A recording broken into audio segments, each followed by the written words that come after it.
Ցավալի դեպք է եւ բնականաբար աշխատանքներ պետք է տարվեն։ 20-ամյա զինծառայող Նարեկ Թորոսյանի մահվան մասին շատ ասելիք չունի Պաշտպանության նախարարությունը։ Փոխնախարար Արման Սարգսյանը լրագրողներին հորդորում է այս թեմայով հարցերն ուղղել այլ կառույցի։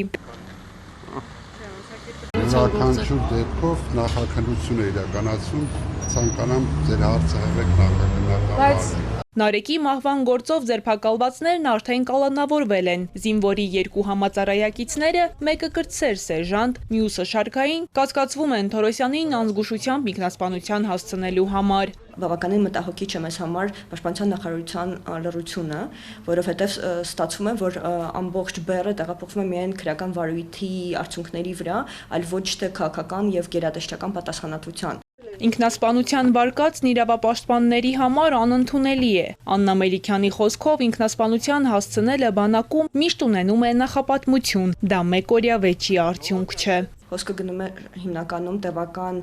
ժամանակ, հոգեբանական եւ ֆիզիկական բռնության դեպքերի մասին, որոնք ինչ որ պահի արդեն հանգեցնում են ինքնասպանության կամ սպանության,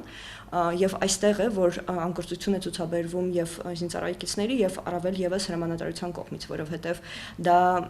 մեկուսացված դեպքեր չեն ու դրանց մասին տեղյակ են լինում սովորաբար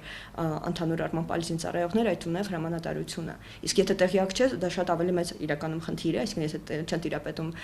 իրավիճակին զորամասում։ Ըստ մասնագետի ողբերգություններից հետո համակարգը հաճախ փորձում է մեղքը բարթել զինվորների կրթական մակարդակի կամ հոգեբանական վիճակի վրա, սակայն լռության ու վախի մթնոլորտը զորամասերում շարունակում է կյանքեր խլել։ Հայտնելը ինքնին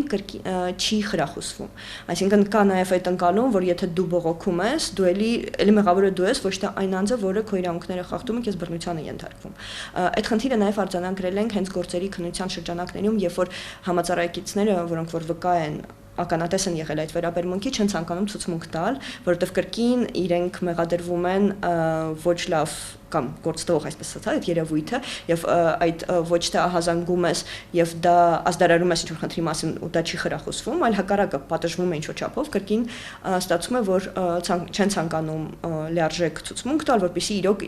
իրականությունը բացահայտվի։ Իրավունքների պաշտպանություն առանց սահմանների հասարակական կազմակերպությունը տարիներ շարունակ ուսումնասիրել է զինված ուժերում բռնության ու մահվան դեպքերը եւ դրանք վերածել թվերի։ Վերջերս ուսումնասիրություն ենք իրականացրել զինված ուժերում բռնության եւ մահվան դեպքերի պատճառների վերաբերյալ եւ ըստ պաշտոնական վիճակագրության 20 թվականից մինչև 25 թվականը, այսինքն 5 տարվա կտրվածքով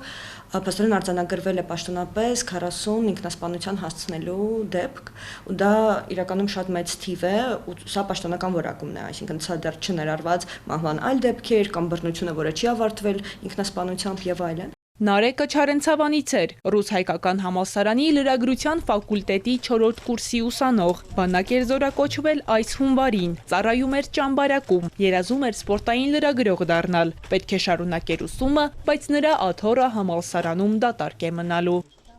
Ալինա Սահակյան, Ալեքսանդր Կիրոյան, Էպիկենտրոն։